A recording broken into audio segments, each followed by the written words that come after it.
Bilang isang kabataan po na nalilito pa sa purpose sa buhay, Wow! paano po namin matutuklasan ang tawag ng Diyos para sa amin? Isa sa mga perennial tanong ng tao, hindi lang kabataan, sino ako? Who am I?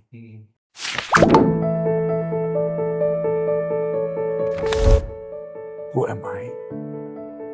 Ako'y nabuhay para mamatay. Kaya pag tinanong ka, bakit ka ba nabubuhay? Para mamatay.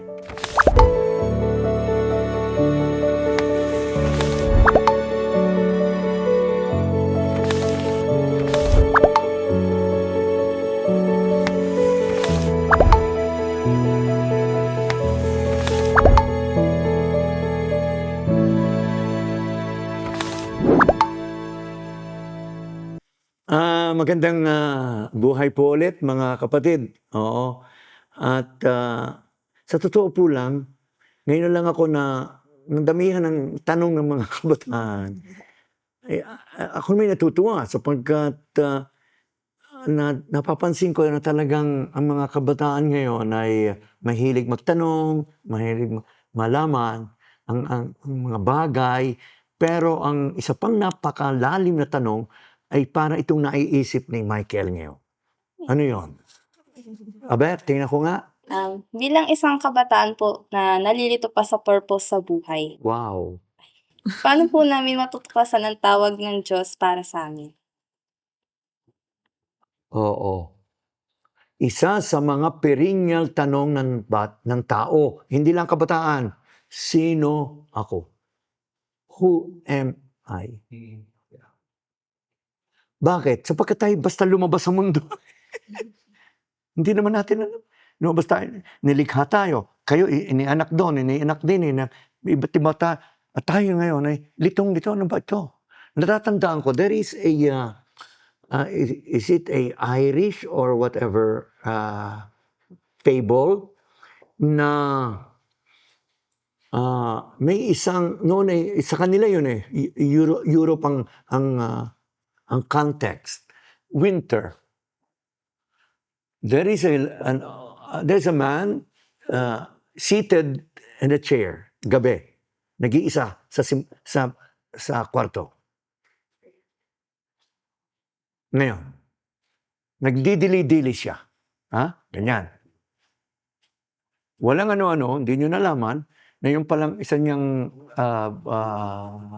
window ay bukas. Kaya may pumasok na isang ibon. Alam nyo bang ginawa ng ibon? Nagpaikot-ikot ang ibon hanggang sa nakakita ulit ng labasan at siya lumabas na. Ang sabi ng fable or legend, ang sabi, alam nyo ba, maraming mga tao sa mundo ang gayon. Parang ibon na pumasok sa mundo na hindi alam ang gagawin, kaya nagpaikot-ikot na lang hanggang mamatay, hanggang lumabas.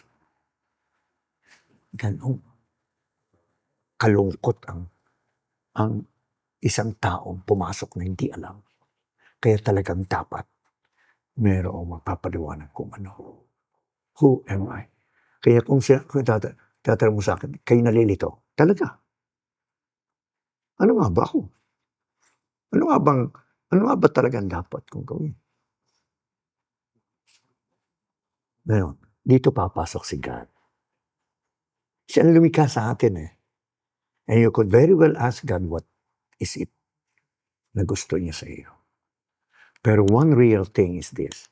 Yung sabi ko sa inyo, na marami sa mga tao ang katulad niyan. So, ang akala lamang ay mabuhay, and then pagkatapos, at itanong mo, ikaw na nabubuhay nga, ikaw na sinilay. Ngayong ikaw ay grade 6 na. Ano pa? Ay di ako magpapatuloy para ako mag-college. Pagkatapos ng college, what else?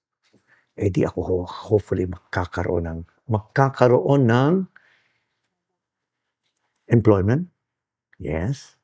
Pagkatapos noon, ano pa? Baka ako'y makakita ng aking kabiyak sa buhay. Yes. Ano pa? Magkakaanak po, Father. Pagkatapos magkakaanak ko ulit. Ang pagkatapos magkaanak, hindi namang anak ko magkakaanak. Ay, di ako yung magiging lolo. Yes. Ano pa? Ako nga po pala itatanda, Father. O ano ba? Ako nga po pala magkakasakit, Father. O ano ba? Ako nga po pala namamatay, Father.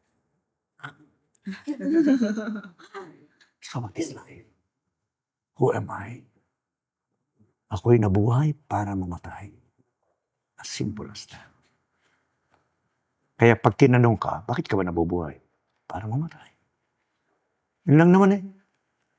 Which, na yun ang magiging kaisipan mo, kung hindi ka magsasaliksik at magtatanong. At makikinig sa iba na nabuhay ng una sa'yo.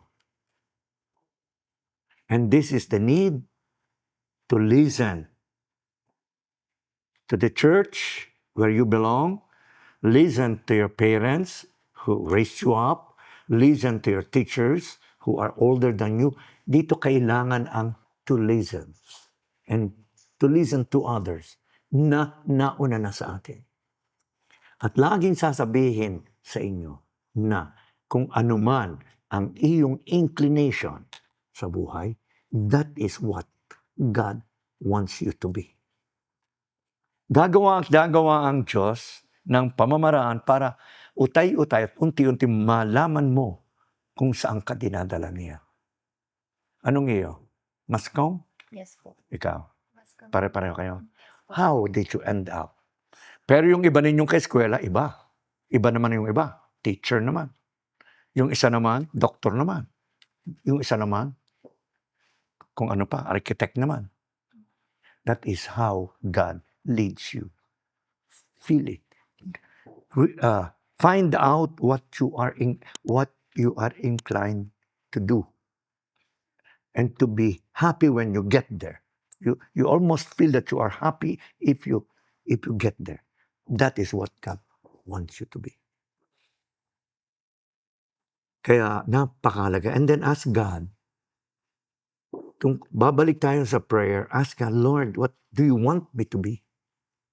Show me the way. Kadaming mga banal na gayaan ang panalangin. Si Saint Jose Maria Escriba, ay ang panalangin ay Latin, ut videam. This is a Latin word for that I may see. You could very well, ngayong maliwanag na sa inyong gagawin nyo. That is where God is. And then, when you graduate, then do whatever is within that scope of your work. That is what. And make the best of it. So that at the end of life, dahil mamamatay din kayo, lalaki din kayo, kakaanak kayo, magkakaapo kayo. Sabihin mo, mission accomplished. And then you can face God. God, here I am. Okay? So, find out. Sa inyo naman halos maliwanag na eh. At yung iba pang wala, tulungan nyo. Sabihin nyo, what is your inclination? Merong iba'y painter. Merong iba'y, kung ano lang. If that is the case, then that is si Direk. Ganun kanya dati. Okay? God.